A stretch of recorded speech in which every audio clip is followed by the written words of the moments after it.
Hello, नमस्कार, good evening, जोहार। आप सभी साथियों का एक बार फिर से तहे दिल से स्वागत करते हैं आपके अपने परिवार जेएस फाउंडेशन पर। दोस्तों, मेरा आपसे यही रिक्वेस्ट रहेगा कि यदि आप इस वीडियो को देख रहे हैं तो इसे पूरा अवश्य देखिएगा। यदि वीडियो अच्छी लगे तो इसे एक लाइक अवश्य कर दीजिएगा, दोस्तों के साथ शेयर कर दीजिएगा। और यदि आप भी इस चैनल पर नए हैं तो चैनल को ज़रूर सब्सक्राइब कर लीजिएगा, बेल आइकन को प्रेस कर लीजिएगा। आज की सेशन में हम लोग करने वाले हैं आधुनिक भारत, और आधुनिक भारत के महत्वपूर्ण प्रश्नों को यहाँ कवर करेंगे। किस एग्ज़ाम के लिए वीडियो महत्वपूर्ण रहने वाला है? झारखंड में होने वाले सहायक आचार्य, जेपीएससी, सीडीपीओ, जेएसएससी, सीजीएल, या आप एसआई की तैयारी कर रहे हैं, इन सभी के लिए ये सेशन महत्वपूर्ण रहने वाला है।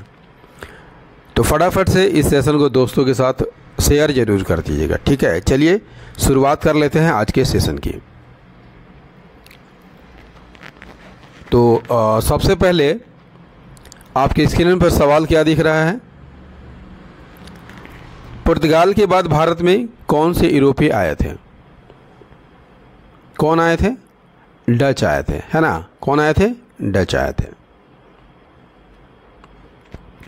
पुर्तगालियों के बाद भारत में डच लोग आए थे, ठीक है।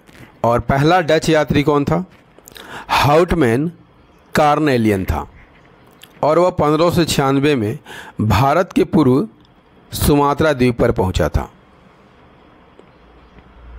यदि आपसे पूछ लिया जाए कि डचों ने अपनी पहली व्यापारिक कोठी कहाँ पर स्थापित की थी? मसूलीपट्टनम में स्थापित की थी। कब की थी? 1605 में। नेक्स्ट,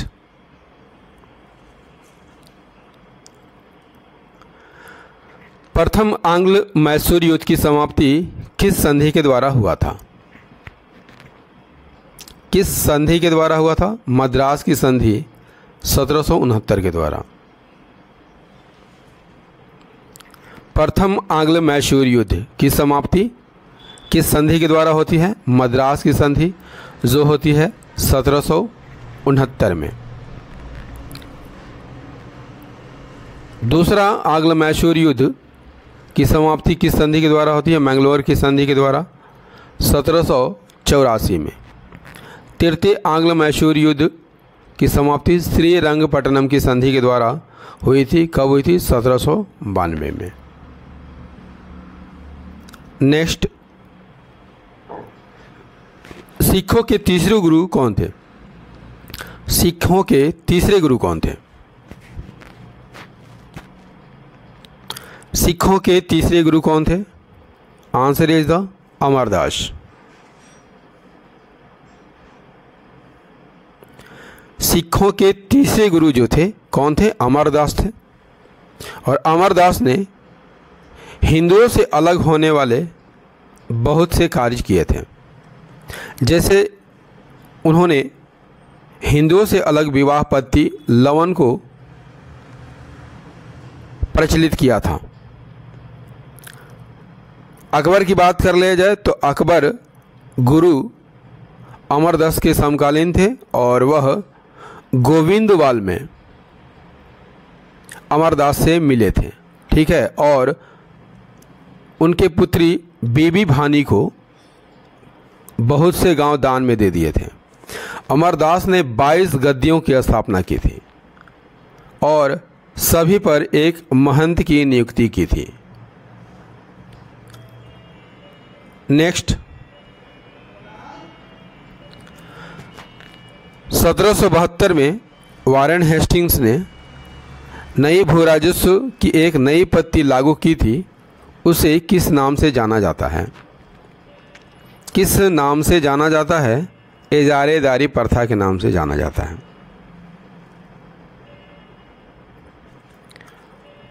वारेन हेस्टिंग्स ने 1772 में इजारेदारी प्रथा चलाई थी। इसका मुख्य उद्देश्य क्या था? भू राजस्व वसूल करना इसका मुख्य उद्देश्य था। दो विशेषताओं में कौन कौन थे? पंचवर्षीय ठेका की व्यवस्था इसमें की गई थी और इसके अंतर्गत उच्चतम बोली लगाने वाले को, सबसे अधिक बोली लगाने वाले को लगान की वसूली का अधिकार दिया जाता था। नेक्स्ट है, अहोम विद्रोह कहाँ हुआ था? अहोम विद्रोह कहाँ हुआ था? असम में हुआ था। अहोम विद्रोह असम में हुआ था। अहोम विद्रोह असम में किसके नेतृत्व में हुआ था? गोमधर कुंवर के नेतृत्व में हुआ था। कब हुआ था? 1828 में। नेक्स्ट है, मंगल पांडे को फांसी कब दी गई थी? कब दी गई थी? 8 अप्रैल 1857 को मंगल पांडे को फांसी दी गई थी। कब दी गई थी? 8 अप्रैल 1857 को। और फांसी पर चढ़ने से पहले मंगल पांडे ने कौन सा नारा दिया था? हल्ला बोल का नारा दिया था। और वे 34वीं बंगाल नेटिव इन्फेंट्री के मेंबर थे। नेक्स्ट है, लॉर्ड कर्जन ने कब बंगाल विभाजन की घोषणा की थी? कब की थी? 20 जुलाई 1905 को। बंगाल विभाजन की घोषणा लॉर्ड कर्जन ने 20 जुलाई 1905 को की थी। और बंगाल विभाजन के विरोध में कलकत्ता के टाउन हॉल में 7 अगस्त 1905 को स्वदेशी आंदोलन की घोषणा की गई थी। बंगाल विभाजन कब प्रभावी हुआ था? 16 अक्टूबर 1905 को यह प्रभावी हो गया था और इसे पूरे बंगाल में शोक दिवस के रूप में मनाया गया था। रविंद्रनाथ टैगोर के आह्वान पर इसी दिन कौन सा दिवस मनाया गया था? राखी दिवस मनाया गया था। स्वदेशी आंदोलन में कौन कौन से नारे लगाए गए थे? वंदे मातरम, विभाजन नहीं चाहिए और बंगाल एक है के नारे लगाए गए थे। नेक्स्ट है, साइंटिफिक सोसाइटी की स्थापना कब हुई थी? कब हुई थी? 1864 में साइंटिफिक सोसाइटी की स्थापना हुई थी। साइंटिफिक सोसाइटी 1864 किसने की थी? सर सैयद अहमद खां। लखनऊ पैक्ट, इंपॉर्टेंट क्वेश्चन है। लखनऊ पैक्ट कब हुआ था? 1916 में हुआ था। लखनऊ पैक्ट कब होता है? 1916 में। कांग्रेस और मुस्लिम लीग के बीच यह समझौता था। इनकलाब जिंदाबाद का नारा किसने दिया था? इनकलाब जिंदाबाद का नारा किसने किया था? भगत सिंह ने दिया था। यदि आपसे पूछ लिया जाए दिल्ली चलो का नारा और जय हिंद का नारा किसने दिया था? सुभाष चंद्र बोस ने। करो या मरो का नारा महात्मा गांधी ने दिया था। नेक्स्ट है, इंडियन मिरर की स्थापना किसने की थी? इंडियन मिरर की स्थापना किसने की थी? सही आंसर हो जाएगा केशव चंद्र सेन ने। इंडियन मिरर और वामबोधिनी केशव चंद्र सेन की कृति है। खुदीराम बोस को कब फांसी दी गई थी? कब दी गई थी? 11 अगस्त 1908 को। खुदीराम बोस को फांसी कब दी गई थी? 11 अगस्त 1908 को। ठीक है, क्योंकि खुदीराम बोस ने 1908 में सेशन जज किंग्स फोर्ड की गाड़ी पर बम फेंक दिया था, जिसके कारण कहाँ से गिरफ्तार हुए थे? वेनी रेलवे स्टेशन से गिरफ्तार हुए थे। नेक्स्ट है, मीरातुल अखबार का संस्थापक कौन था?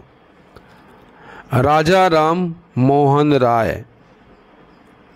मीरातुल अखबार का संस्थापक कौन थे? राजा राम मोहन राय। प्रकाशन कब हुआ था? 1822 में। कहाँ से? कलकत्ता से। और यह प्रथम फारसी पत्रिका थी।